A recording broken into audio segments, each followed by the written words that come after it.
Thank you. I've been following you for about a year now, year and a half, and as I've changed myself and my thoughts and moved towards joy, I found everybody around me is kind of like falling away from me. And I'm feeling lonely, not real lonely, but I'm having the most recent trouble with my mom. We've talked to each other for years, 3 times a day, and now we are separated. I don't talk to her at all it's been about a month or 2. So I'm having a lot of trouble with understanding how I was so connected to my family, and as I changed, now my family is kind of not. What happens, and it's a really natural thing, as you are a creator and a communicator, you want others to get you. You want to find mutuality with others. And so most humans are looking around, talking to other humans, looking for similar points of interest, wanting to find compatibility. But most of all, it's because you really want them to get you. And so sometimes without even knowing you're doing it, you're adjusting yourself all over the place so that they'll get you. You're all psychic in that way. You may not realize that you are. So you're taking everyone's temperature and you're trying not to go too far and you're trying to keep yourself in this sort of state of mutuality. In essence, using them as your sounding board in order to adjust yourself to them. And this is a statement that we really want you to hear. You've replaced your inner being with them. Instead of seeking mutuality or harmony with your inner being, who is the most evolved aspect of you, who stands as that vibrational equivalent of all that you've become. Instead, when you try to find mutuality with your mother, often the reason that it doesn't feel so good is because you're trying to talk about the things that she would like to talk about instead of the things that your inner being is talking about. Your inner being is talking about the loveliness of the world. Your mother isn't. Your inner being is talking about your value. Your mother isn't. No. And so as you seek mutuality with your mother for the sake of keeping the peace, then you keep her happy. Esther used to say occasionally to Jerry, I don't want to hurt their feelings. And Jerry would say, you'd rather that your feelings be hurt? And what we would say about that is, when you aren't reaching for your highest good or for your mutuality with your inner being, but are instead looking to please others, then often you can get in the habit of doing that. And so you find around you sometimes relationships that don't feel as good as they might feel. Now, we want to make a very important statement here. We really want you to hear this. We are not suggesting that you all run away from your mothers. We are suggesting you'd be happier if you did. No. We aren't suggesting that you run away from your mothers. What we are suggesting is that you, for a little while, seek your harmony with who you really are until you're steady in that. And then you'll be able to find your points of satisfaction even in the hard cases. One day we were counseling a mother. She was talking about her son, her adult son. And she said, Abraham, if I follow your guidance, my son will feel like I'm forsaking him. And we said to her, but how could that be if every time you think about him, you're making a list of his positive aspects? How could that be if you are looking for things about him that satisfy you? How could that be if you are finding more and more ways to stay in full love of him? How could he not feel that? And she then understood what we mean. But if he's in an attitude of not love, and she is, then there's no harmonics going on there anyway. And so we wanted to tease you a little bit with your opening statement when you said, everybody's going away. And we wanted to say, well, while some are leaving, others are coming. Those who are a vibrational match to who you are really are coming. Most people, we're going to compliment you in this way. Most people don't have such an obvious experience as you've had, because most people don't really think only about what they want. They think about all of it. In other words, if you've got someone in your life that's giving you a lot of trouble and they don't go away, if you really find only what you want, and you stay only in vibrational alignment with what you want, so you don't offer a vibrational frequency about the things that they've been bringing to you that you don't want, they have to go away. But if they stay anyway and just give you grief, that's because you're not as pure in your thoughts as you think you are. You're aware of what bothers you about them, so you're holding them to you. Well, you really don't want to break ties with everyone. We don't want you to just go out and think such only pure thoughts that the people that you do care about, who have traits that you could just as well do without, all leave you. We think that it would be a good thing just not to give so much attention to the traits that bother you. And so you'll see more and more and more and more of the parts of them that resonate with you.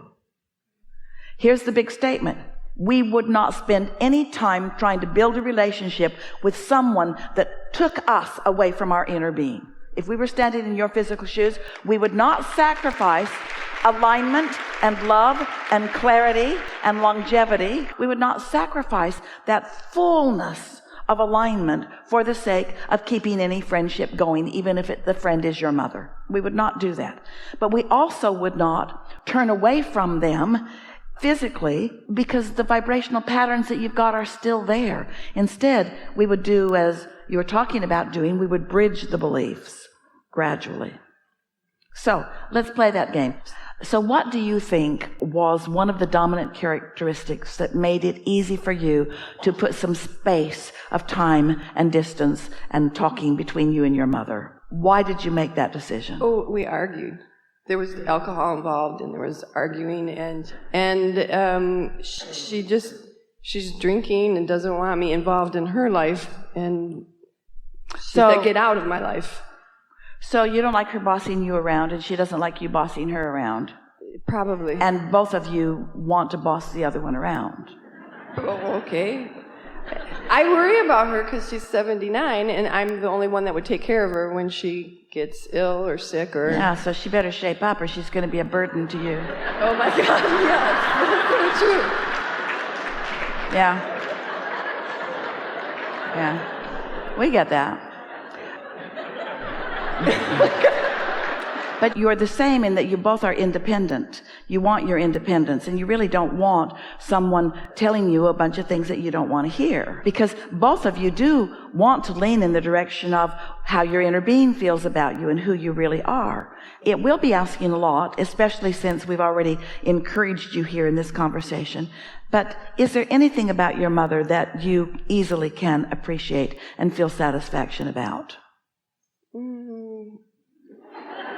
Yeah, over the years. Yeah, we can feel how active it is in your vibration.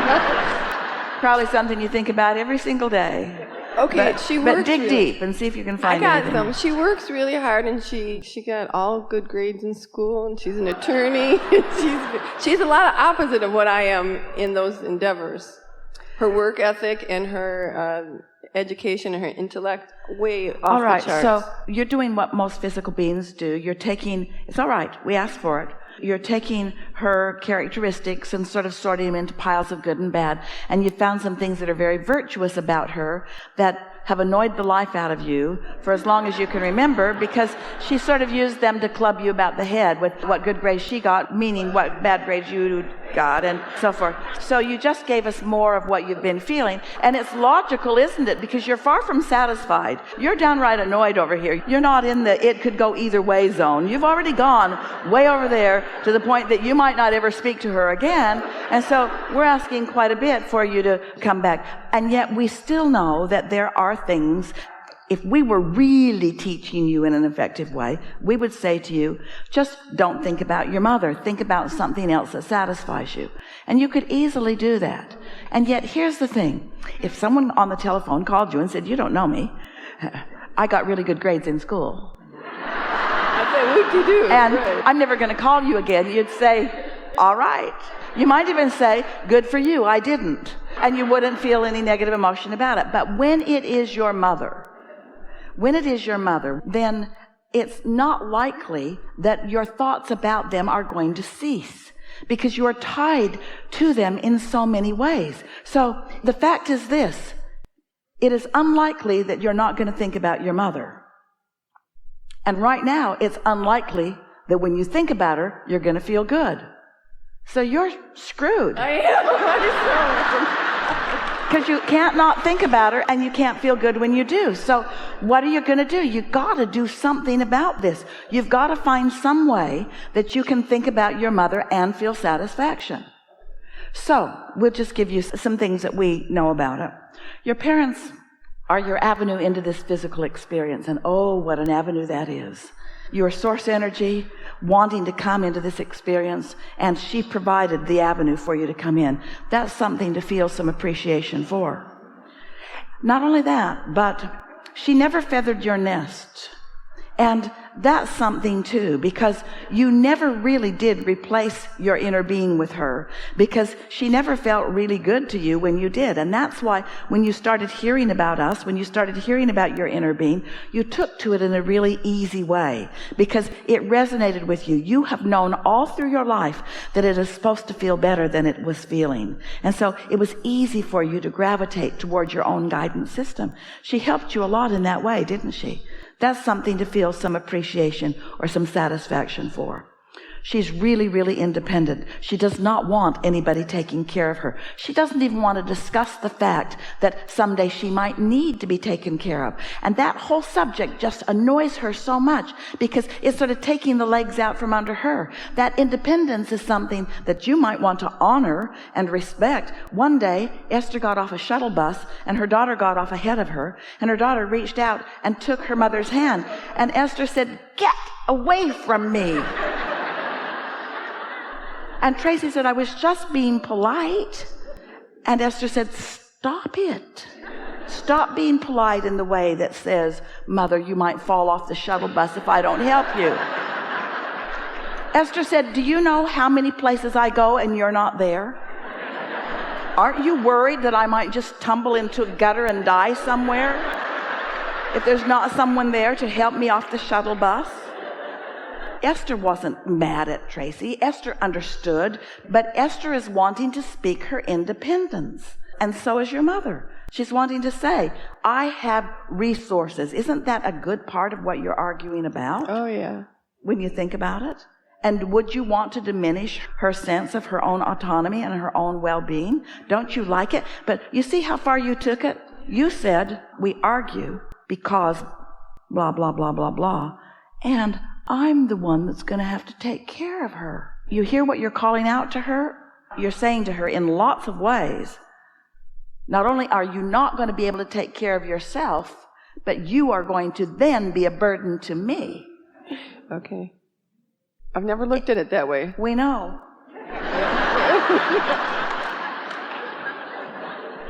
Everyone is selfishly oriented, and everyone wants to feel good. And everyone is reaching for the best feeling thought that they can find. And you just have to give her a break and understand that that's what she's got going on. Meanwhile, you don't worry about what she's doing. You don't worry about what she's spewing to you. You only worry about what you're spewing to her. Just make sure as best you can that when you're thinking a thought about her, that you're moving in the direction of satisfaction. I like that my mother's independent. I like that she likes to do her own thing. I like that she's not calling me every day and wanting me to take care of her. I like that she's always been that way. I like that she wanted that for me too. I like that she wanted independence for me too.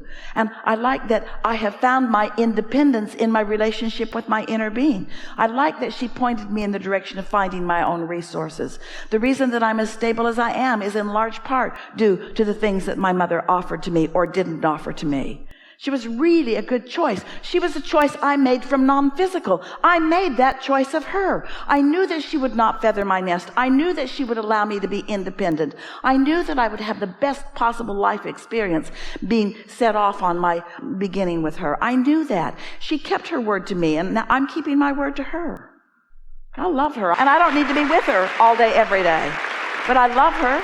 I love her. And what you'll begin to notice is she'll start coming around on more friendly basis. Just dart in and dart out, dart in and dart out. This is a really good time for a segment of refreshment.